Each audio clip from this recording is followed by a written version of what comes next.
பேசுகிற காரியம் வழியை கண்டுபிடிப்போம். கர்த்தர் நமக்கு கொடுத்த ராஜ்யத்துக்குரிய வழியை, கர்த்தர் நமக்கு கொடுத்திருக்கிற ஆசீர்வாதமான வழியை, கர்த்தர் நமக்கு வைத்திருக்கிற ஆமென் தீர்க்க தரிசனமான தரிசனத்தை நிறைவேற்றுகிற வழியை நாம் கண்டுபிடிக்க வேண்டும். நாம் அதை பார்க்க வேண்டும் என்று கர்த்தர் விரும்புகிறார். நீதிமொழிகள் 20வது அதிகாரம் 24வது வசனத்தை வாசிப்போம். கர்த்தராலே மனுஷருடைய நடைகள் வாய்க்கும். கர்த்தராலே மனுஷருடைய நடைகள் வாய்க்கும். ஆகையால் மனுஷன் தன் வழியை அறிந்து கொள்வது எப்படி? மனுஷன் தன் வழியை அறிந்து கொள்வது எப்படி? கர்த்தரால் மனுஷனுடைய நடைகள் வாய்க்கும்.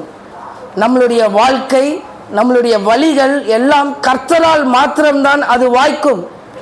எந்த தலைவர்களாலையும் அது வாய்க்காது, எந்த மனுஷராலையும் அது வாய்க்காது. நம்மளுடைய நடைகள், நம்மளுடைய ஸ்டெப், நம்மளுடைய பாத், நம்மளுடைய வழிகள் எல்லாம் கர்த்தரால் மாத்திரம்தான் அது வாய்க்கும் என்று சொல்லி ஞானி எழுதுகிறதை பார்க்க முடிகிறது. மனுஷன் தன் வழியை அறிந்து கொள்வது எப்படி? ஜோசியத்தை பார்த்தால் அதை அறிவித்து விடுமா? இல்லை குறி சொல்லுகிறது இடத்துல போனால் உங்கள் வழியை சரியாக சொல்லிவிட முடியுமா? முடியாது. மனுஷன் தன் வழியை எந்த விதத்திலும் அறிந்து கொள்ள முடியாது. யாருக்காவது இங்கு எனக்கு மரணம் இந்த நாளிலே சம்பவிக்கும் என்பது தெரியுமா? தெரியாது. யாருக்காவது எனக்கு உயர்வு இப்போ வரும் என்பது தெரியுமா? தெரியாது. மனுஷனுடைய வழியை நாம் அறிந்து கொள்ள முடியாது. ஆனால் கர்த்தர் மனுஷருடைய நடைகளை வாய்க்க பண்ணுவார். உங்கள் வழிகளை ஆண்டவர் மாத்திரம்தான் வாய்க்க பண்ணுவார்.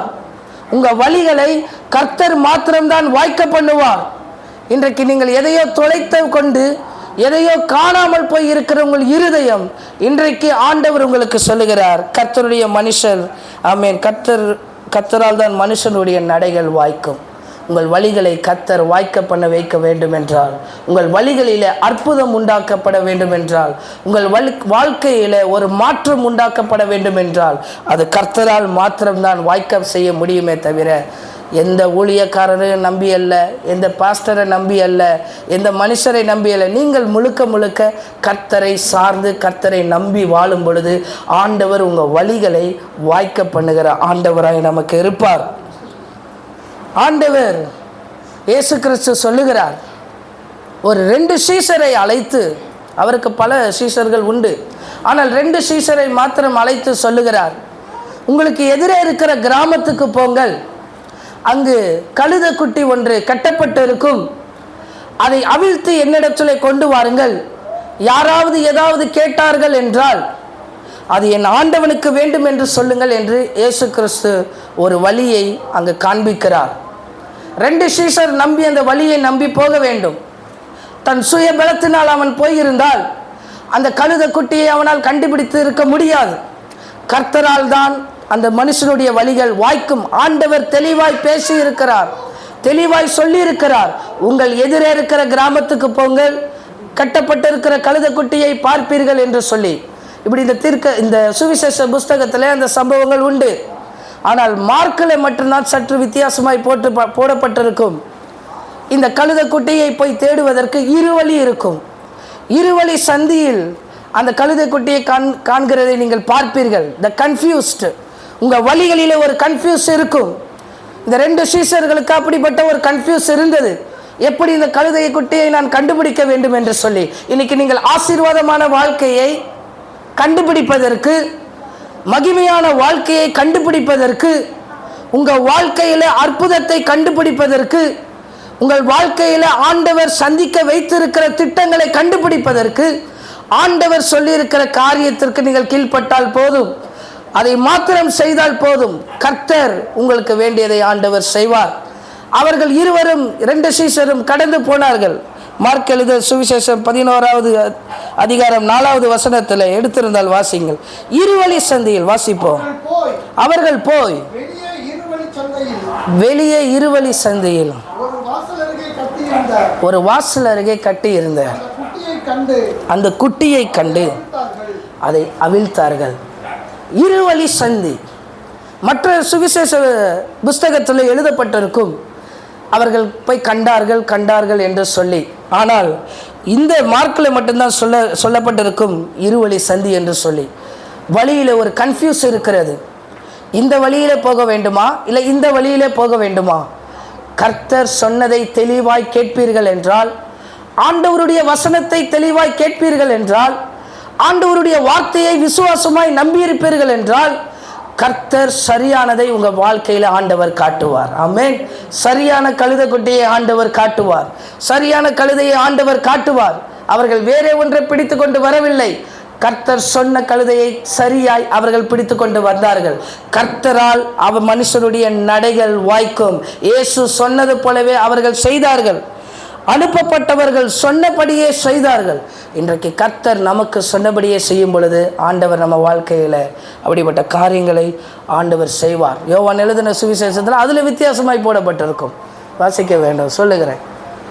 துவக்கத்திலே அவர்கள் அறியவில்லை என்று, சில நாள் கழித்த போது தான் தெரியுது ஏன் ஆண்டவர் இதை சொன்னார் என்று சொல்லி சீஷர்கள் அறிந்தார்கள் என்று.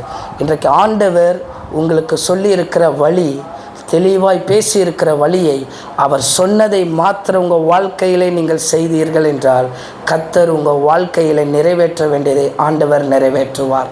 சரியான கழுதையை கொண்டு வந்தார்கள். சரியான கழுதையின் மேலே ஆண்டவராக இயேசு கிறிஸ்து ஏறினார். இன்றைக்கி நீங்கள் சரியான பாதையை தேர்ந்தெடுக்க முடியாமல், சரியான வழிகளை தேர்ந்தெடுக்க முடியாமல் உங்கள் இருதயம் இருக்கும் என்றால், இந்த காலை வேளையில் கர்த்தர் சொல்லுகிறது அதுதான். அனுப்பப்பட்டவர்கள் சொன்னபடியே செய்தார்கள். அந்த 2 சீஷர்களும் சொன்னபடியே செய்தார்கள். ஆமென். அவருக்கு 12 சீஷர்களும் உண்டு, அதற்கு மேலவும் உண்டு. ஆனால் கர்த்தர் கரெக்டான 2 பேரை மட்டும்தான் ஆண்டவர் செலக்ட் பண்ணுகிறார். இந்த சபையிலும் அதே போல தான் அநேகர் உண்டு. ஆனால் யாரோ 2 பேரை தான் ஆண்டவர் தேர்ந்தெடுக்கிறார். நீங்கள் கழுதைகளை கூட்டிக் கொண்டு வாங்க. கட்டப்பட்டு இருக்கிற மனுஷர்களை சபைக்கு கூட்டிக் கொண்டு வாங்க. ஆமென். உங்களுக்கு எதிரே இருக்க கிராமத்திற்கு போங்க. அங்கே இருக்கிற கழுதைகளை, ஜனங்களை, பிடியில் இருக்கிறவர்களை சபைக்கு கொண்டு வாங்க. கர்த்தர் அவர்களுக்கு விடுதலை தந்து இயேசு ஏறுகிற விதமாய் அவங்க வாழ்க்கையை ஆண்டவர் மாற்றுவார். இன்றைக்கி அந்த 2 சீஷர் உங்களுக்குள்ளே யாராய் வேணால் இருக்கலாம். அவர் 2 சீஷர்களை அழைத்து, இருவரை அழைத்து, அந்த யாரோ ஒருத்தருக்கு ஆண்டவர் சொல்லுகிற காரியம், நீ கட்டப்பட்டு இருக்கிற கழுதைகளை சபைக்கு கூட்டிட்டு வரும் பொழுது ஆண்டவர் அவர்களை மாற்ற வல்லமை உடையவர். ஆமென். ஒரு சம்பவத்தை குறித்து தியானிப்போம். 1 சாமுவேலின் புஸ்தகமும் 9வது அதிகாரம் 3வது வசனத்தை வாசிப்போம். 1 சாமுவேல் சவுலின் தகப்பனாகிய கீசனுடைய கழுதைகள் காணாமல் போயிற்று. ஆகையால் கீஸ் சவுலை நோக்கி, நீ வேலைக்காரனில் உன்னை கூட்டிக் கொண்டு கழுதைகளை தேட புறப்பட்டு போ என்றான். கழுதைகள் காணாமல் போயிற்று. 1 இல்லை 2 அல்ல, கழுதைகள் என்று சொல்லப்பட்டிருக்கிறது. அவைகள் காணாமல் போயிற்று. அவைகளை கண்டுபிடிப்பதற்கு நீ தேட புறப்பட்டு போ என்று சொல்லி தன் குமாரனை கீஸ் அனுப்புகிறதை பார்க்க முடிகிறது. இன்றைக்கு நீங்களும் அநேக காரியத்திலே தேட ஆரம்பித்திருக்கிறீர்கள். அது பண காரியமாக இருக்கலாம், பேர் காரியமாக இருக்கலாம், ஆசீர்வாதமான காரியமாக இருக்கலாம், தேவ ராஜ்யத்தை குறித்த காரியமாக இருக்கலாம். ஏதோ ஒரு காரியத்தை குறித்து நீங்கள் தேட ஆரம்பித்திருக்கிறீர்கள். நீங்கள் தேட ஆரம்பித்து புறப்பட்டு போகும் பொழுது அது இருவழி சந்திப்பாக இருந்தாலும், அது எப்படிப்பட்ட பாதையாக இருந்தாலும், அனுப்பப்பட்டவர்கள் சொல்லபடியே செய்தது போல நீங்கள் தேட ஆரம்பித்து விடுங்கள். உங்கள் வாழ்க்கையிலே அந்த கழுதைகளை தேட ஆரம்பித்தது போல உங்கள் வாழ்க்கையினுடைய தேவைகள், உங்கள் வாழ்க்கையினுடைய பிரச்சனைக்கு தீர்வுகள், உங்கள் வாழ்க்கையினுடைய சமாதானங்கள், உங்கள் வாழ்க்கையினுடைய ரட்சிப்புகள், உங்கள் வாழ்க்கையினுடைய ஆசீர்வாதங்களை நீங்கள் தேட ஆரம்பியுங்கள். 4வது வசனத்தை வாசிப்போம். அப்படியே அவன் எப்ராயிம் மலைகளையும் சலிஷா நாட்டையும் கடந்து போனான். அங்கேயும் அவைகளை காணவில்லை. சாலிம் நாட்டையும் கடந்தார்கள். அங்கேயும் காணவில்லை. பென்னிமின் நாட்டை உருவ கடந்தும் எல்லா இடத்திற்கும் அலைந்து திரிந்து இருக்கிறார்கள். ஆனால் காணவில்லை. எவ்வளோ காரியத்திற்காக எவ்வளோ இடத்திற்கு அலைந்து நீங்கள் திரிந்தது உண்டு. ஆனால் உங்கள் பிரச்சனைக்கு தீர்வு கிடைக்காமல் இருந்திருக்கலாம். நான் அசிஸ்டண்ட்டாக இருக்கும் பொழுது அநேக பிசாசு பிடித்தவர்களை கொண்டு வந்து விடுவார்கள். ஒரு நாட்களுக்கு பிறகு பேயோடைய வாழ்க்கை போயிடுச்சு. ஒரு மாதங்கள் எல்லாம் பிசாசு பிடித்தவங்களோட தான் நான் இருக்க வேண்டும். நான் அங்கே அசிஸ்டண்ட்டாக இருக்கனால. அப்போ அந்த பிடித்தவர்களுக்கு ஜெபம் பண்ணும் பொழுது ஒரு சில பேருக்கு உடனே புறப்பட்டு போயிடும், ஒரு சில பேருக்கு போகாத சபையில் இருப்பாங்க. அவங்களோடு தான் நானும் இருக்கணும். அவர்கள் கடைசியாய் ஆண்டவர் அவர்களுக்கு அற்புதத்தை செய்வார். செய்த பொழுது அவங்க சொன்ன ஒரு வார்த்தை, நாங்கள் எங்கெங்கெல்லாம் அலைந்து திரிந்தோம், எவ்வளோ இடத்திற்கு போகணும், எவ்வளோ ஆட்களை பார்த்தோம், அற்புதம் நடக்கவில்லை. எவ்வளோ பணங்களை செலவு பண்ணோம், அற்புதம் நடக்கவில்லை. இங்கே வந்து ஜெபம் செய்தோம், அற்புதம் நடந்தது என்று சொல்லுவார்கள். இன்றைக்கு ஏதோ ஒரு காரியத்திற்காக நீங்கள் பல இடத்திற்கு நீங்கள் அலைந்து திரிந்திருந்தாலும், ஆமேன், நீங்கள் தேடியும் காணாத நிலைமையில் இருப்பீர்கள் என்றால், இந்த காலை வேளையில் ஆண்டவர் உங்களோடு தான் பேசிக்கொண்டிருக்கிறார். உங்கள் வழியை கர்த்தர் வாய்க்க செய்கிறவராக இருக்கிறார். மனுஷன் தன் வழியை அறிந்து கொள்வது எப்படி? உங்கள் வழியை கர்த்தர் பார்க்கிறார். 5வது வசனத்தை வாசிப்போம். அவர்கள் சூப் என்னும் நாட்டிற்கு வந்த பொழுது சவுல் தன்னோடு இருந்த வேலைக்காரனை நோக்கி என் தகப்பன் கழுதைகளின் மேல் உள்ள கவலைகளை விட்டு நமக்காக கவலைப்படாதபடிக்கு திரும்பி போவோம் வா என்றான். பின்வாங்குகிற ஒரு மனநிலையை பார்க்கிறோம். உங்களுக்கு கிடைக்கவில்லை என்பதனால நீங்கள் பின்வாங்கக்கூடாது. உங்களுக்கு தடைப்படுகிறது என்பதனாலே நீங்கள் பின்வாங்கக்கூடாது. உங்களால் முடியாது என்பதனாலே நீங்கள் பின்வாங்கக்கூடாது. கர்த்தர் சொல்லி இருக்கிறார் அல்லவா, கர்த்தரால் மனுஷனுடைய நடைகள் வாய்க்கும். ஆண்டவர் உன் வாழ்க்கையை வாய்க்க செய்வதற்கு சர்வ வல்லமை உள்ள தேவன் உன்னோடு இருக்கும் பொழுது நீ ஒருபோதும் திரும்பி போகிற என்கிற முடிவு இருக்கக்கூடாது. இவர்கள் எல்லா இடத்திலும் கழுதைகளை தேடினார்கள், ஆனால் அகப்படவில்லை. இவர்களுக்கு அடுத்த மனநிலை ஒன்று வருகிறது, கடைசியாய் திரும்பி போவோம். நம்மளுடைய வாழ்க்கையிலும் அப்படிதான். எவ்வளவோ முயற்சி பண்ணுகிறோம், எவ்வளவோ காரியங்களை செய்கிறோம், ஒன்றும் எனக்கு நடக்கவில்லை, போதும் திரும்பி போவோம் என்கிற முடிவு. இன்றைக்கு அந்த முடிவை கர்த்தர் உங்களுக்கு தர மாட்டார். ஆமென். நீங்கள் விசுவாசித்து தைரியமாக இருக்கணும். எவ்வளோ காரியங்கள், நான் திரும்பி போய் இருக்க வேண்டும் என்றால் என்றைக்கோ போயிருப்பேன். ஆனால் ஆண்டவர் என்னை இங்கே தான் வைத்து இருக்கிறார். ஆமென். நம்மளை திரும்பி போகக்கூடாது. நீங்கள் திரும்பி போக வேண்டும், நான் முடித்து கொள்ள வேண்டும், அவ்வளோதான் என்கிற நிலைமையிலே நீங்கள் இருப்பீர்கள் என்றால் அந்த நிலைமையை விட்டு கர்த்தர் இந்த காலை வேளையிலே மாற்றுவார். உங்களுக்கு தான் கர்த்தர் சொல்லுகிறார், கர்த்தரால் மனுஷனுடைய நடைகள் வாய்க்கும். நீங்கள் திரும்பி போகிற அந்த மனநிலை உங்களுக்கு இருக்கக்கூடாது.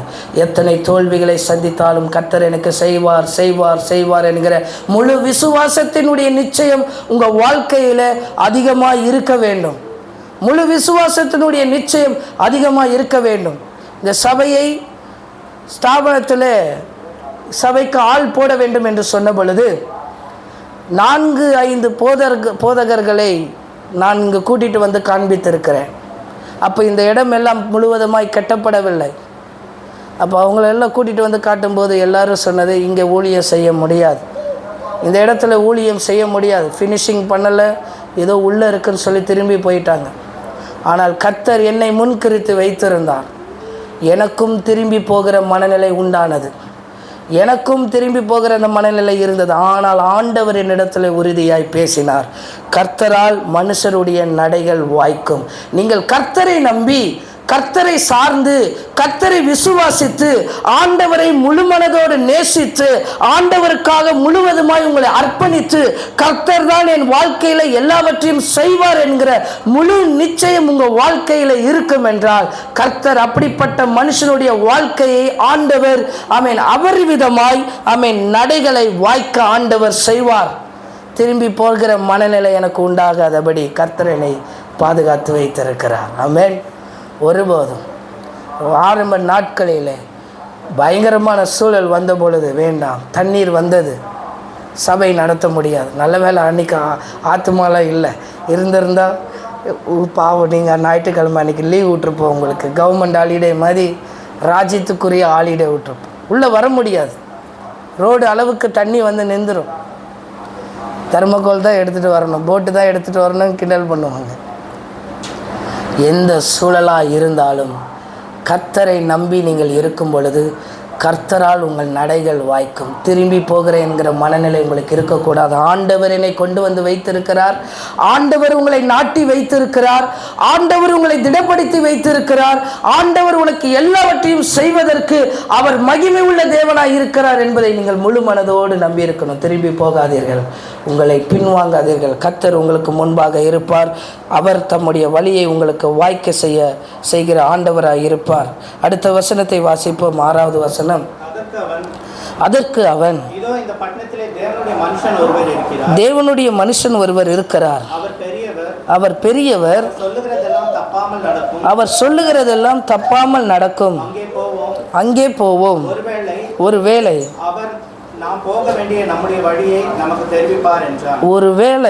அவர் நமக்கு போக வேண்டிய வழியை தெரிவிப்பார். எல்லா சைடும் ஷட்டர் க்ளோஸ்ட், எல்லா பக்கமும் வாசல் அடைக்கப்பட்டாச்சு, எந்த பக்கமும் கதவு இல்லை. கடைசியாய் ஒரே வழி இருக்கிறது. அந்த தேவனுடைய மனுஷனிடத்தில் போனால் நம்முடைய வழியை நமக்கு அவர் தெரிவிப்பார். ஒருவேளை தெரிவிப்பார், முழு விசுவாசம் அல்ல. சவுலுக்கும் அவன் வேலைக்காரனுக்கும் முழு நிச்சயமாய் போகவில்லை. ஒருவேளை ஒரு பாதி விசுவாசம். நீங்கள் பாதி விசுவாசமோ கால் விசுவாசமோ இல்லை விசுவாசமே இல்லை என்றாலும் கர்த்தர் தேவனுடைய மனுஷனை இந்த மனுஷன் தேடுகிறது போல நீங்கள் தேடி சபைக்கு வருவீர்கள் என்றால் ஆண்டவர் உங்களுக்கு வழியை தெரியப்படுத்துவார். என்ன குழப்பத்தோடு வந்தாலும், எந்த தேவையோடு வந்தாலும், இந்த இடம்தான் கர்த்தர் உங்களுக்கு வழியை காண்பிக்கிற இடம். ஆமென். இந்த இடம்தான் ஆண்டவர் உங்களை நடத்த போகிற இடம். இந்த இடம்தான் ஆண்டவர் உங்களுக்கு அற்புதத்தை செய்ய போகிற இடம். வழியை நமக்கு ஆண்டவர் தெரிவிக்க போகிற இடம். நீங்கள் எப்படி வாழ வேண்டும், பரிசுத்தமாக எப்படி இருக்க வேண்டும், தேவனுடைய ராஜ்யத்துக்கு எப்படி பயன்பட வேண்டும் என்கிறதை ஆண்டவர் நமக்கு தெரியப்படுத்துகிற ஒரு இடம் இந்த இடம். இந்த இடத்தை விட்டு என்றைக்கும் திரும்பி போயிட விடாதீர்கள். கர்த்தர் உங்களை வழி நடத்த போதுமானவராக இருப்பார். 12வது வசனத்தை வாசிப்போம். அதற்கு அவர்கள், இருக்கிறார், இதோ உங்களுக்கு எதிரே இருக்கிறார், போதும், தீவிரமாய் போங்கள். தீவிரமாய் கர்த்தர் நிறைவேற்றுவார். நீங்கள் தீவிரமாய் போங்கள். உங்கள் சபைக்கு தீவிரமாய் போங்கள். கர்த்தர் உங்களுக்கு கொடுத்த வார்த்தையை பெற்றுக்கொள்வதற்கு தீவிரமாயிருங்கள். அசதியாயிராதீங்கள். எல்லாருக்கும் கர்த்தர் வாக்குத்தத்தத்தை கொடுத்திருப்பார். எல்லாரிடத்திலும் ஆண்டவர் பேசியிருப்பார். அதை பெற்றுக்கொள்வதற்கு உங்கள் வாழ்க்கையில் அசதி இருக்கக்கூடாது, உங்கள் வாழ்க்கையில் பலவீனம் இருக்கக்கூடாது. காலேப்புக்கு 85 வயது வரும்பொழுது சொல்லுகிறார், நான் இப்போ அந்த மலைநாட்டை சுதந்திரிக்கிறேன் என்று சொல்லி. 40வது வயதில் அவர் ஏன் சொல்லவில்லை? அவரோடு இருந்த அசதி. 80வது வயது வரும்பொழுது தான் தெரிகிறது இதை நான் பெற்றுக்கொள்ள வேண்டும் என்று சொல்லி. நீங்கள் அசதியாய் இராமல் தேவனுடைய ராஜ்யத்துக்குரியவர்களாய் இருக்கிறீர்கள். தீவிரமாய் செய்யுங்கள், தீவிரமாய் ஜெபியுங்கள், தீவிரமாய் கர்த்தரிடத்தில் நெருங்குங்கள். கர்த்தர் எனக்கு செய்வார் என்கிற நிச்சயம் உங்களுக்குள்ள இருக்கும் பொழுது ஆண்டவர் உங்களுக்கு அதை காரியத்தை செய்வார், உங்களுக்காக இறங்குவார். கர்த்தர் உங்களுக்காக இறங்கி அற்புதம் செய்வார். நீங்கள் போராடும் போது, தீவிரமாய் செயல்படும் போது, ஒரு ஸ்டெப் எடுத்து வைக்கும் போது ஆண்டவர் உங்களுக்கு பல ஸ்டெப்பை எடுத்து வைப்பதற்கு தேவன் தம்முடைய தூதர்களை உங்களுக்கு முன்பாக அனுப்புவார். ஆண்டவர் அதை நிச்சயமாய் செய்வார். எங்கள் வாழ்க்கையில் ஆண்டவர் அதை செய்திருக்கிறார். அதை விசுவாசித்து தான் உங்களுக்கும் அந்த ருசியை சொல்லிக் கொடுக்கிறேன். நீங்கள் ஒரு ஸ்டெப்பை எடுக்க காலை எடுத்தால் மாத்திரம் போதும், எடுத்து வைக்க கூட வேண்டாம், எடுத்தாலே போதும். பல ஸ்டெப்பை கர்த்தர் விசுவாசத்தில் உங்களுக்கு ஆண்டவர் செய்வார். எந்த ஒரு நிச்சயமும் இல்லை. 6 மாத காலம் ஊழியங்கள் இல்லை, எந்த ஒரு நிச்சயமும் இல்லை. ஆனாலும் கர்த்தர் தம்முடைய தூதர்களை எங்களுக்கு முன்பாக ஏற்படுத்தி வைத்திருந்தார். தேவன் ஆமென் இந்த இடத்துல உங்களுக்கு சொல்லுகிறது, தீவிரமாய் நடங்கள், தீவிரமாய் போங்கள் என்று சொல்லப்பட்டிருக்கிறது. உங்கள் வழியை பார்த்து கொள்வதற்கு நீங்கள் இன்னும் அசதியாக இறக்காதபடி தேவன் உங்களை தீவிரமாய் போக வைக்க கர்த்தர் உங்களுக்கு கிருபை தருவார். 19வது வசனத்தை வாசிப்போம். அதே அதிகாரத்தில் சாமுவேல் சவுலுக்கு பிரதியுத்தரமாக, ஞான திருஷ்டிக்காரன் நான் தான், நீ எனக்கு முன்பாக மேடையிலே ஏறிப்போ, நீங்கள் இன்றைக்கு என்னோட போஜனம் பண்ண வேண்டும், என்னோட போஜனம் பண்ண வேண்டும். நாளை காலமே நான் உன் இருதயத்தில் உள்ளது எல்லாவற்றையும் உனக்கு அறிவித்து உன்னை அனுப்பிவிடுவேன். நான் உன் இருதயத்தில் உள்ளதை எல்லாவற்றையும் உனக்கு அறிவித்து உன்னை அனுப்பிவிடுவேன். என்றைக்கு நீங்கள் தீவிரமாய் ஆண்டவருக்காக செய்ய வேண்டும் என்று சொல்லி நீங்கள் ஆண்டவருக்கிட்ட தீவிரமாய் நெருங்குகிறீர்களோ உங்கள் இருதயத்தை உள்ளதை கர்த்தர் அறிவிப்பார். அவர் சொல்லுகிறார், தீர்க்கதரிசி, நான் உன் இருதயத்தில் உள்ள எல்லாவற்றையும் உனக்கு அறிவித்து உன்னை அனுப்பிவிடுவேன். உன்னை ஆண்டவர் வெறுமையாய் அனுப்ப மாட்டார். உங்களை ஆண்டவர் வெறுமையாய் அனுப்புகிற ஆண்டவர் அல்ல. சபைக்கு வருகிற உங்களை வெறுமையாய் அனுப்புகிற ஆண்டவர் அல்ல. உங்கள் இருதயத்தில் உள்ளதை அதை வெளிப்படுத்தி அதன் வழியை காண்பித்து கர்த்தரால் மனுஷருடைய நடைகள் உறுதிப்படும். இன்னைக்கு ஆண்டவர் அதை தெரியப்படுத்தி அனுப்புவார். ஆண்டவர் உங்களுக்கு சொல்லி அனுப்புவார். காணாமல் போன கழுதையை தேடி போன மனுஷனிடத்தில் வார்த்தைகள் வெளிப்படுகிறது. இன்னைக்கு ஆண்டவரிடத்தில் நீங்கள் தீவிரமாக இருங்கள். கர்த்தர் உங்களோடு கூட சொல்லுகிற உங்கள் இருதயத்தில் உள்ளதை ஆண்டவர் நிறைவேற்றுவார். இருதயத்தில் உள்ளதை ஆண்டவர் அறிவிப்பார். கர்த்தர் நம்மளோடு பேசுவார். அந்த இருதயத்தோடு நம்ம என்ன இருக்கிறோமோ மனுஷருக்கு தெரியாது. ஆனால் ஆண்டவர் நம்மளோடு கூட பேசுவார். நம்மளோடு ஆண்டவர் இடைப்படுவார். பாஸ்டர் மோகன் சொன்னாங்க, ஒரு நாள் சபையை எக்ஸ்டெண்ட் பண்ணுவதற்கு ஜெபம் பண்ணிட்டு உட்கார்ந்துக்கிட்டு இருந்தாங்களாம். இருதயத்தில் யோசித்து கொண்டு உட்கார்ந்துட்டு இருந்த பொழுது ஒரு நபர் வந்தாராம். பாஸ்டர், ஆண்டவர் என்னோடு பேசினார், இந்த சபையை நம்ம எக்ஸ்டெண்ட் பண்ணணும்னு சொல்லி அதுக்கான தேவையான பணத்தை, முழு பணத்தையும் கொடுத்துட்டு போயிட்டாராம் ஒரு நபர். நம் இருதயத்தில் உள்ளதை கர்த்தர் அறிவிப்பார். எப்போ தெரியுமா? தீவிரமாய் நம் கர்த்தருக்காக நடக்கும்போது, ஆண்டவரிடத்தில் நம்ம வழியை கேட்கும் பொழுது, திரும்பி போகிறோம் என்கிற முடிவு உங்களுக்கு இல்லாத பொழுது கர்த்தர் உங்கள் இருதயத்தில் உள்ளதை கர்த்தர் உங்களுக்கு பேசுவார். எனக்காவது நான் யாரிடத்திலாவது சொல்லி இது எனக்கு சபைக்கு வேண்டும் என்று சொல்லி ஒருபோதும் நான் கேட்டது கிடையாது. என் இருதயத்தில் உள்ளதை கர்த்தர் நிறைவேற்றுவார். ஆண்டவர் அந்த விசுவாசம் உங்களுக்கு இருக்க வேண்டும். ஆண்டவர் நமக்கு நிறைவேற்றி தருவார் என்கிற முழு விசுவாசம். எங்கள் வீட்டில் இருக்கிற பொருட்கள்லாம் அப்படி தான், இருதயத்தின் நிறைவு தான். யார்கிட்டையும் போய் கேட்டது கிடையாது. அந்த இருதயத்தில் நம்ம உள்ளதை கர்த்தர் அறிவித்து அதை கொடுப்பார். நம்மளை ஆசீர்வாதமான பாதையில் ஆண்டவர் நம்மளை நடத்துவார். அவர் நம்மளோடு பேசுவார். ஆமென். நம்மளோடு இடைப்படுவார். நீங்கள் அவரோடு கூட இருங்க. ஆண்டவரோடு பேசி ஆண்டவரோடு இருங்க. ஆண்டவர் எல்லாவற்றையும் மாறுதலாய் முடிப்பார். 20வது வசனத்தை வாசிப்போம். 3 நாளைக்கு முன்னே காணாமல் போன 3 நாளைக்கு முன்னே காணாமல் போன கழுதைகளை பற்றி கவலைப்பட வேண்டாம். நீ கழுதைகளை பற்றி கவலைப்பட வேண்டாம். அவைகள் அகப்பட்டது. இதெல்லாம் சகல இஸ்ரவேலின் அபேட்சையும் யாரை நாடுகிறது? உன்னையும் உன் வீட்டாரையும். இவ்வளவு நாட்கள் நீங்கள் அலைந்திருக்கிறீர்கள். இவ்வளவு நாட்கள் நீங்கள் கவலைப்பட்டு கொண்டு இருக்கிறீர்கள். இந்த நாள், இந்த வேளையிலே கர்த்தர் உங்களுக்கு சொல்லுகிறது, நீங்கள் காணாமல் போனதை குறித்து கவலைப்பட வேண்டாம், அவைகள் அகப்பட்டது என்று ஆண்டவருடைய தீர்க்கதரிசி சொல்லுகிறார். இன்றைக்கு காணாமல் போயிருக்கிற உங்களுடைய சில காரியங்களை குறித்து கவலைப்பட வேண்டாம், அவைகளை கர்த்தர் உங்களுக்கு அகப்படும்படியாய் ஆண்டவர் செய்கிறார். இதை எல்லாம் யாருடைய செயல்? இது முழுவதுமாய் கர்த்தருடைய செயல். ஆமென். இது முழுவதுமாய் ஆண்டவருடைய செயலாய் இருக்கிறதை பார்க்க முடிகிறது.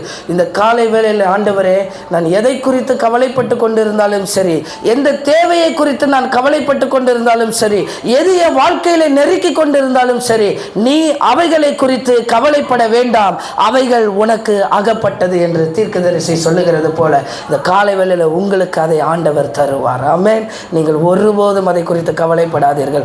கர்த்தரே அதை தர வல்லமை உடைய ஆண்டவராய் இருக்கிறார். இதையெல்லாம் யாரை நாடுகிறது? கர்த்தருடைய செயல் அல்லவா? ஆண்டவருடைய செயல் சற்று வித்தியாசமாய் தான் இருக்கும். மனுஷருடைய நடைகள் வழிகளை அறிவது எப்படி? கர்த்தருடைய செயலை குறித்து தான். ஆண்டவர் செயலை பாருங்கள். ஏதோ ஒரு ஆட்டை தேடி போன மனுஷனை அவனை முன்பாக நிறுத்தி அவனை அபிஷேகம் பண்ணி அவனுக்கு தேவையானதை தந்து கர்த்தர் அவனை முழு இஸ்ரவேலுக்கு ராஜாவாய் அபிஷேகம் பண்ணி ராஜரீக அபிஷேகத்தை அவனுக்கு ஆண்டவர் தந்தார். ஆமென். அவன் காட்டை தேடி வரும்பொழுது நினைக்கவில்லை, கர்த்தர் என்னை அழைக்கப் போகிறார், நான் ராஜரீக அபிஷேகத்தை பெறப்போகிறேன், முழு இஸ்ரவேலுக்கும் நான் ராஜாவாய் மாறப்போகிறேன் என்கிற ஒரு தெளிவும் அவனிடத்தில் கிடையாது. ஆனால் அவனிடத்தில் இருந்த பாதி விசுவாசமும் அவனிடத்தில் இருந்த திரும்பி போக வேண்டும் என்கிற மனநிலையும் கொஞ்சம் இருந்ததினால் கர்த்தர் அவன் வழியை வாய்க்க பண்ணினார். கர்த்தரால் மனுஷருடைய நடைகள் வாய்க்கும். சவுலுடைய வாழ்க்கையில் ஆண்டவர் வாய்க்க செய்த ஆண்டவர் உங்களுக்கும் எனக்கும் வாய்க்க செய்வது எவ்வளவு நிச்சயம். ஆமென். 100% அவரால் நிறைவேற்ற முடியும். 100% அவர் ஆசீர்வதிக்க முடியும். 100% அவரால் அற்புதத்தை செய்ய முடியும். நம்மளுடைய விசுவாசம் வேணால் பாதி இருக்கலாம், ஆனால் கர்த்தர் நமக்கு செய்கிறது 100%. ஆமென். அதை நீங்கள் விசுவாசியுங்கள். ஆண்டவர் உங்களுக்கு தான் சொல்லுகிறார். நீங்கள் காணாமல் போனதை குறித்து கவலைப்பட வேண்டாம். கர்த்தர் உங்களுக்கு செய்ய வேண்டியதை ஆண்டவர் செய்வார். இதோ உனக்கென்று வைக்கப்பட்டிருக்கிற அவனுக்குரியதை வைக்கப்பட்டிருக்கிற காரியத்தை நிறைவேற்றினார். இன்றைக்கு இந்த வருஷத்தில் கர்த்தர் நமக்கு சொன்ன வாக்குத்தத்தம் நான் நிறைவேற்றுவேன், தீவிரமாய் நிறைவேற்றுவேன்.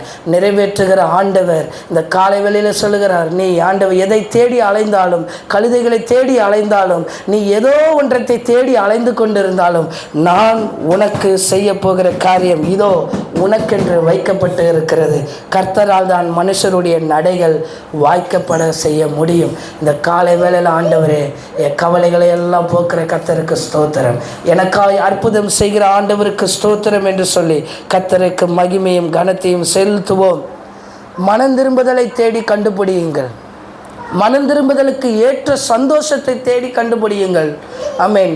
இவன் கழுதையை தேடி கண்டுபிடிக்க போனவனுக்கு தேவன் ஒரு உன்னத அபிஷேகத்தை தந்து அவனை ஆண்டவர் அவன் ராஜ்ய பாரத்தை ஆசீர்வதிக்க முடியும் என்றால், இன்றைக்கு எதையோ தேடிக்கொண்டு நான் வரணும் பொழுது கர்த்தர் என்னை ஆசீர்வதிக்கிறது எவ்வளோ நிச்சயம் அல்லவா? இன்றைக்கு உங்களை ஆசீர்வதிப்பது எவ்வளோ நிச்சயம் அல்லவா? இது சவுலுக்கு மாத்திரமல்ல, நம்மளையும் கர்த்தர் அப்படி தான் நடத்தி வருகிறார்.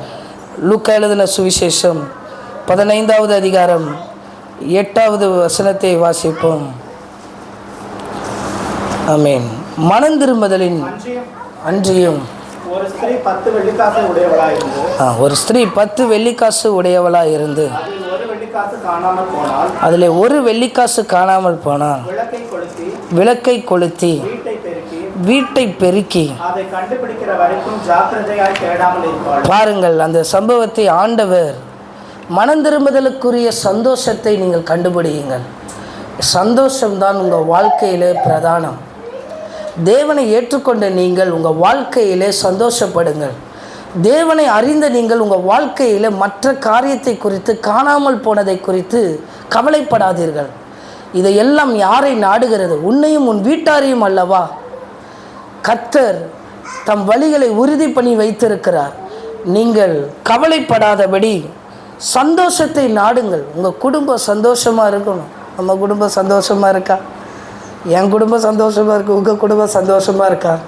நம்ம குடும்பம் எப்பொழுதும் சந்தோஷமாக இருக்கும். கர்த்தருக்குள்ளே வந்த பிள்ளைகள் நம்ம பிள்ளைகள் நிமித்தம் சந்தோஷமாக இருக்கணும். மனைவி நிமித்தம் சந்தோஷமாக இருக்கணும். நீங்கள் மனம் திரும்புதலுக்கு ஏற்ற சந்தோஷத்தை கண்டுபிடியுங்கள். அவனை கழுதையை கண்டுபிடிக்க போனவனை கர்த்தர் அபிஷேகம் பண்ணினார். இன்றைக்கி எதையோ தொலைத்திருக்கிற நமக்கு ஆண்டவர் திருப்பி கொடுக்க முடியும். நீங்கள் மனம் திரும்புதலினுடைய சந்தோஷத்தை நீங்கள் கண்டுபிடியுங்கள். உங்கள் மனம் திரும்ப வேண்டும். உங்கள் மனம் புதிதாக்கப்பட வேண்டும். இந்த காலை வேளையில் ஆண்டவரே, அவள் விளக்க கொளுத்தி தேடுகிறார். 100 வெள்ளிக்காசு உடையவளாக இருந்து 10 வெள்ளிக்காசு உடையவளாக இருந்து அதில் ஒரு வெள்ளிக்காசு காணாமல் போயிற்று. நம்ம வாழ்க்கையில் சந்தோஷத்தை இழந்துடக்கூடாது. 9 இருந்து பிரயோஜனம் இல்லை. பணம் இருக்கலாம், புகழ் இருக்கலாம், பேர் இருக்கலாம். ஆனால் என் குடும்பத்திலே என் மனைவிக்கும் என் கணவனுக்கும் எது சந்தோஷத்தை தரவில்லை என்றால் அது ஒரு மனம் திரும்புதலுக்கு ஏற்ற சந்தோஷம் அல்ல. ஆமென். இன்றைக்கி அப்படி காலங்கள் போய்விட்டது. மனைவி இல்லை என்றாலும் சந்தோஷமாக இருக்கலாம் என்கிற காலங்கள் வந்துவிட்டது. அப்படி அல்ல. தேவன் அப்படி நமக்கு சொல்லிக் கொடுக்கவில்லை. நீங்கள் அந்த சந்தோஷத்தை கண்டுபிடியுங்கள். உங்கள் வீட்டில் சந்தோஷத்தை கண்டுபிடியுங்கள். அவள் அந்த 10 வெள்ளிக்காசு உடையவளாக இருந்து 1 வெள்ளிக்காசு காணாமல் போயிட்டு அவள் வீட்டில் என்ன செய்கிறாள் என்றால் விளக்கை கொளுத்துகிறாள். அவள் வீட்டில் முதல்ல வெளிச்சத்தை உண்டு பண்ணுகிறாள். வீட்டில் ஒரு பொருள் காணாமல் போகும்போது நம்ம அதை லைட்டை போட்டு தேடுறோம். கட்டில் கீழே பெருக்கி தொடப்பத்தை வச்சு எடுக்கும்போது 2 மாதம் காணாமல் போனது அப்போ தான் கிடைக்கும். ஆனால் இப்போ கிடைக்க வேண்டியது இன்னொரு 2 மாதம் கழிச்சு தான் கிடைக்கும். நம்ம வீட்டிலலாம் அப்படி தான் இருக்கும். எப்போவோ தேடிக்கிட்டு இருப்போம். சார்ஜர் ஒயர்லாம் அதெல்லாம் குப்பை மாதிரி கிடக்கும் கட்டிலுக்கு. அவள் தேடி கண்டுபிடிக்கிறா, விளக்க போட்டு கொளுத்துறா. நம்ம வீட்டில் வெளிச்சம் வரணும், தேவனுடைய பிரசன்னம் நம்ம வீட்டில் இருக்கணும், தேவனுடைய சமாதானம் நம்ம வீட்டில் இருக்கணும். அவள் கொளுத்துறா. நீங்கள் உங்கள் இருதயங்களை வசனங்களை வைத்து கொளுத்தும் பொழுது ஆண்டவர் அப்படிப்பட்ட ஒரு விளக்கை எரிய செய்வார். ஆமென். தொலைந்து போன சந்தோஷத்தை கிடைக்க வைப்பார், தொலைந்து போன காரியத்தை கிடைக்க வைப்பார். இதையெல்லாம் யாரை நாடுகிறது? உங்களையும் உங்கள் வீட்டாரையும் அல்லவா? நீங்கள் குடும்பத்தில் நீங்கள் அதிகமாய் சந்தோஷமாய் இருக்க வேண்டும். வீட்டை பெருக்கி அதை கண்டுபிடிக்கிற வரைக்கும் ஜாக்கிரதையாய் தேடாமல் இருப்பாளோ? அவள் தேடுவாள். இன்றைக்கு சந்தோஷத்தை தேடுங்கள். அவன் கழுதையை தேடிக்கொண்டு வந்தான் சவுல். நீங்களும் உங்கள் சந்தோஷத்தை தேடுங்கள், உங்கள் மனம் திரும்புதலை தேடுங்கள். கர்த்தர் அது உங்கள் வாழ்க்கையில் ஆண்டவர் கொடுப்பார். அந்த சந்தோஷத்தை உங்கள் வாழ்க்கையில் ஆண்டவர் நிரந்தரமாக கொடுப்பார். இதுதான் ரொம்ப முக்கியம். இந்த சந்தோஷம் இல்லாமல் குடும்பத்தில் நான் எவ்வளோ பெரிய ஊழியக்காரனாலும் ஒரு பிரயோஜனமும் இல்லை. என் மனைவி கூட நான் சந்தோஷமாக இருந்து இந்த சின்ன ஊழியத்தை தைரியமாய் செய்ய முடியும். ஆனால் பெரிய ஊழியக்கார என் மனைவி கூட நான் சந்தோஷமாக இல்லைன்னா எப்படி இருக்க வாழ்க்கை? சந்தோஷம் நம்ம வாழ்க்கையில் இருக்கணும். எனக்கு திருமணம் ஆகும் பொழுது என்னிடத்துல அட்வைஸ் பண்ண ஆட்கள் சொல்கிறாங்க, கல்யாணம் பண்ணால் உன் வாழ்க்கையே போயிடும். இப்படியா சொல்லி கொடுப்பாங்க. கல்யாணம் பண்ணால் சந்தோஷமாக இருப்பேன்னு சொல்லிக்கிட்டாரಲ್ಲ. உன் வாழ்க்கை போயிடும், உன் ப்ரைவசி போயிடும், உன் அது போயிடும், இது போயிடும். நானும் பயந்துட்டேன் உண்மையில். அதனால் என்ன பண்ணிட்டேன், நிச்சயமானவனை பேசலாம்ல சொன்னேன். நான் எனக்குன்னு சில நேரங்கள் இருக்கும், நீ அதில் வந்து தலையிடக்கூடாது, நீ வந்து அதெல்லாம் செய்யக்கூடாது அப்படின்னு. அப்போ ஊன்னு தலையாட்டினாங்க. நானும் பரவாயில்லையே, சொன்ன உடனே கேட்டுக்கிட்டாங்க. இப்படிப்பட்ட ஒரு பொண்ணை தான் கத்தரில் எதிர்பார்த்த மாதிரியே தந்திருக்கிறார். திருமணத்துக்கு அப்புறம் தான் தெரிஞ்சது, தலையாட்டினது அதோடு முடிஞ்சு போச்சு. திருமணம் ஆகுனா பிரைவசி இருக்காது, எதுவும் இருக்காது. நம்மளை 2 பேரும் ஒரே மாம்சமாக வைத்திருக்கிறேன்னு வசனம் சொல்லியிருக்கு. ஆமென். சந்தோஷம் இருக்கணும். நான் சந்தோஷமாக இருந்தால் என் மனைவி சந்தோஷமாக இருக்கணும். என் மனைவி சந்தோஷமாக இருக்கும் பொழுது நாங்கள் சந்தோஷமாக இருக்கோம். நம்ம சந்தோஷமாக இருக்கும்போது குடும்பம் சந்தோஷமாக இருக்கும். அக்கம் பக்கத்தில் நம்மளை பார்ப்பாங்க, இந்த குடும்பம் எப்படிப்பட்ட குடும்பம் என்று சொல்லி நம்மளை பார்ப்பாங்க. அந்த சாட்சி நமக்கு உண்டாகணும். ஆண்டவர்கிட்ட, ஆண்டவரே என் குடும்பத்தில் நல்ல சந்தோஷம் இருக்கணும், என் மனைவியை நான் நேசிக்கணும், என் மனைவி என்ன நேசிக்கணும். அதை மட்டும் சொல்லிடக்கூடாது, அதையும் சொல்லிடணும். மனைவியும் கணவனை நேசிக்கணும், புரிஞ்சு நடந்துக்கணும். கணவனும் மனைவியை புரிஞ்சு நடக்கணும். அவள் வீட்டை கொளுத்துறா, அவள் வீட்டை விளக்க கொளுத்துறா வீட்டில். இன்றைக்கி நம்ம அந்த வெளிச்சத்தை வீட்டில் கொண்டு வந்தால் தான் அந்த சமாதானத்தை கொண்டு வரணும். அதுக்கு பிரயாசப்படுங்க. அவள் தேடாமல் இருப்பாளோ? ஒரு வெள்ளிக்காசு தானே, கொஞ்சம் சந்தோஷம் தானே, போட்டு அதான் நான் சேலரி வாங்குறேனே, நான் சம்பாதிக்கிறேனே, என் வாழ்க்கை இப்படி இருக்க, இப்படி எப்போதும் விட்டுருவாளா? இல்லை, அவள் அதை தேடு மட்டும். அதை கண்டுபிடித்த பிறகு அயல் வீட்டுக்கார இடத்துல போய் சொல்லுகிறார், நான் அதை கண்டுபிடித்தேன், வாங்கள் என்னோடு கூட சந்தோஷப்படுங்கள், எங்களுக்குள்ளே பிரவேசிங்க, வீட்டுக்குள்ளே சந்தோஷப்படுங்கள் என்று சொல்லி. இன்றைக்கு நம்ம குடும்பம் அப்படிப்பட்டதாக இருக்கணும். ஊழியம் செய்கிறது ரைட்டு தான், முதலாவது குடும்பத்தை பார்க்கணும். ஊழியம் செய்கிறது சரிதான். என் மனைவி கிட்ட ஆரம்ப நாட்களில் ஜெபத்துக்கு போகிறேன், தனியாக உபவாசித்து இருக்க போகிறேன் அப்படிலாம் சொல்லுவேன். மனைவி விட மாட்டாங்க. ஊழியம் செய்கிற ஊழியக்காரன் ஜெபம் பண்ண தானே போகிறான், நீ என்ன பிசாசு மாதிரி இருக்கிற, இது என்ன இது இப்படி இருக்குது, சத்துரு மாதிரி இருக்குது அப்படின்னு பயங்கர கோபம். ஆனால் கர்த்தர் பழக்கி வைத்தார். சில வேலை வரும் பொழுது அனுமதிக்கிறாங்க. கர்த்தருக்கு தெரியும், பெண்களுக்கு தெரியும், எந்த புத்தில் எந்த பாம்பு இருக்குன்றது பெண்களுக்கு தான் தெரியும், நமக்கு தெரியாது. நமக்கு புத்து தான் தெரியும், புத்துக்குள்ளே என்ன இருக்குன்னு தெரியாது. ஆனால் பெண்களுக்கு தான் அது தெரியும். நம்ம அனுசரித்து போக, குடும்பத்தில் சந்தோஷத்தை தேட ஆண்டவர் நமக்கு உதவி செய்வார். அவள் அதை கண்டுபிடிக்கிறாள், அந்த சந்தோஷத்தை கண்டுபிடிக்கிறாள். இதே போல 10வது வசனத்தை வாசிப்போம் அதே அதிகாரத்தில். அதுபோல மனம் திரும்புகிற ஒரே பாவியின் நிமித்தம் தேவனுடைய தூதருக்கு முன்பாக சந்தோஷம் உண்டாயிருக்கிறது என்று உங்களுக்கு சொல்லுகிறேன். ஆண்டவர் சொல்லுகிறேன், நீ சந்தோஷப்படும் பொழுது, குடும்பம் சந்தோஷப்படும் பொழுது பரலோகமும் சந்தோஷப்படுது. ஆமென். நம்ம பரலோகமும் நம்மளை குறித்து நம் மனம் திரும்பும்போது பரலோகம் சந்தோஷப்படுது. நானும் என் மனைவியை சந்தோஷமாக இருக்கும்போது பரலோகம் சந்தோஷப்படுகிறது. இன்றைக்கி இந்த சந்தோஷத்தை கண்டுபிடியுங்கள். கர்த்தர் உங்களுடைய வழிகளை வாய்க்க செய்வார். மனுஷனுடைய வழிகள் அறிந்து கொள்வது எப்படி? கர்த்தரால் மனுஷருடைய நடைகள் வாய்க்கும். நீங்கள் தேவனை முழு மனதோடு தேடுங்கள், தேவனை முழு மனதோடு ஆராதியுங்கள், ஆண்டவருக்கு முழு மனதை செலுத்துங்கள். கர்த்தர் உங்கள் வாழ்க்கையில் ஆண்டவர் அற்புதமான காரியத்தை செய்வார். நீங்கள் எதையோ காணாமல் போன இந்த கழுதையை தேடிக்கொண்டு வந்த சவுலுடைய வாழ்க்கை ஒரு ராஜரீக அபிஷேகத்தை தந்து ஆசீர்வதிக்கப்பட்டது. உங்கள் வாழ்க்கையிலும் ஆண்டவர் அதை செய்வார். உங்கள் வாழ்க்கையிலும் ஆண்டவர் அதை செய்து முடிக்கிற ஆண்டவராக இருப்பார். 25வது வயதில் என் தகப்பனார் என்னை பார்த்து கேட்டார்கள், நீ இதற்கப்புறம் என்ன வேலைக்கு போவ அப்படின்னு கேட்டார்கள். எனக்கு பதில் சொல்வதற்கு திராணியும் இல்லை, பதில் சொல்வதற்கு பலனும் இல்லை, பதில் சொல்வதற்கு ஞானமும் இல்லை. 25வது வயது வரை உபயோகமில்லாத வீட்டுக்கும் சபைக்கும் சமுதாயத்துக்கும் எதுக்கும் பிரயோஜனமில்லாத வாழ்க்கை என் வாழ்க்கை. ஆனால் கர்த்தர் வந்த பிறகு அது பிரயோஜனம் உள்ளதாய் ஆண்டவர் மாற்றினார்.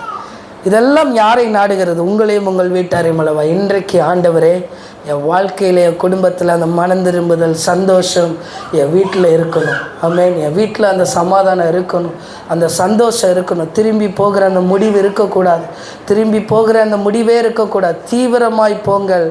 அந்த தேவனுடைய மனுஷன் உங்களுக்கான வார்த்தையை தெரிவிக்கிறது போல நீங்கள் தீவிரமாய் போகும்போது கர்த்தர் உங்களுடைய வாழ்க்கைக்கான வார்த்தையை ஆண்டவர் உங்களுக்கு தந்து வழி நடத்துவார். நம்ம கண்களை மூடி ஜெபம் பண்ணுவோம். ஆண்டவரிடத்தில், ஆண்டவரே, எங்களோடு நீர் இடைப்பட்டதற்காக உமக்கு ஸ்தோத்திரம். நாங்கள் திரும்பி போகிற இந்த முடிவும் கவலைப்பட்டு கொண்டிருக்கிற எந்த காரியமும் இந்த வேளையிலே கர்த்தர் அதை மாற்றுவீராக.